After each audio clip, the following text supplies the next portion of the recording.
Good morning guys, welcome to my mini blog. कसे आहात सगळे? आज क्लायमेट वापस छान झालं होतं. माझ्या घरासमोर आहे ना एक खूप मोठं आळूवडीचं पान आलं आहे. बघा ना ते किती छान दिसतं आहे आणि खूप ग्रीनरी आहे. तिथे एक टेम्पोही उभा आहे आणि ना ट्रीज वगैरे खूप छान दिसत होते कारण की वारा वगैरे सुटला होता.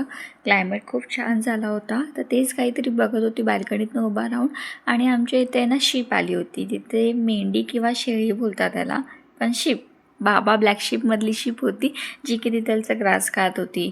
आणि हे माझ्या खाली असे काही प्लांट्स आहेत, बरेचसे प्लांट आहेत जसं की जास्वंद आहे, वापस मोगरा आहे आणि तुळस आहे आणि शोची पण झाडं आहेत आणि इवन ते कोकोनट ट्री आहे.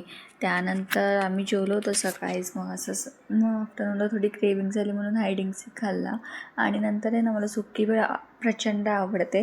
मग सुकी भेळ बाहेर बघण्यापेक्षा मग मी घरातच बनवली कारण की फरसाण होतं आणि कुरमुरे होते. मग टोमॅटो ॲड केला, मिरची ॲड केली कारण की मला एक्स्ट्रा किक आवडते स्पायसीनेसची आणि त्याच्यामध्ये ऑनियन ॲड केला आणि आपली लाल मिरची पावडर ॲड करायची. बस तेवढंच आणि मस्त शेक करून घ्यायचं. असं मी कढईमध्ये केलं होतं.